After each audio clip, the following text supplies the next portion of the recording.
with them. Did you see anything from Fields' second pro day? There wasn't a whole lot that came out. Not a whole lot, no. You know, again, Fields, it's never going to look bad in any of that stuff. It's not. But some of the mechanical stuff, yeah, it's still there. You know, I don't know. Pete, how many throws do you think we saw in that video we watched? I'm going to say 20 throws.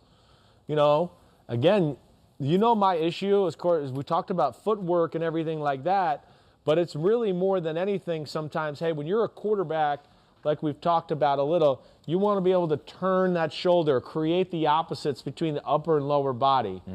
Fields doesn't really get any opposites created. He kind of keeps his shoulder there, and then he tries to do it with just the elbow and doing it that way. And that, to me, is the biggest issue. And that's why, even in a workout like yesterday, if I just took one takeaway, he can't just let it fly. That's where I want to go. Like, if you watch the other guys, right, Lance, Mac Jones, Trevor Lawrence, Zach Wilson, they can let it fly. Like, I'm dropping back. I know I'm throwing that guy, and I'm going to let it rip. I'm not worried about where it's going to go. I got enough control to keep it in the general area. Yeah. Fields, to me, in the both workouts, has a little bit of like, okay, wait, I'm in a line, and all right, let me throw. Okay, good, complete. Yeah, all right, I completed it. All right, good. A little bit like, I just want to complete it. Right. Instead, where the other guys are just going, I want to throw my perfect 100-mile-per-hour perfect fastball, you know, and they just let it go. That, to me, is an element that he misses a little bit in these workouts. I think we have, Nicole, do we have some video of it? So here it is. So this is, if you're watching on YouTube, and if you're not, you got to go to YouTube. Yeah, it just seems a little more finesse. A little more, right. He's guiding it a little bit. Yeah. There's not a lot of arm speed there.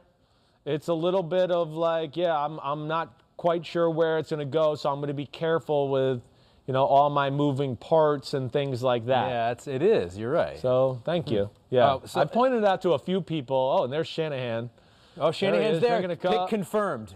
Pick confirmed. It's over. Pick 3. He went to a camp with Justin Fields, and now he saw his pro day, and they're talking. It's over. Pick 3. And Kyle was wearing his white hat, and whenever he does that, it means he's in a good mood, and so he's going to take him. Yeah. But another knock on Fields has been the decision-making, right, and it's slow to release the ball. Yeah. Rabinu JJ says if Justin Fields' knock is that he goes through the reads too slowly, isn't decisive enough, isn't that coachable? It is coachable. There is.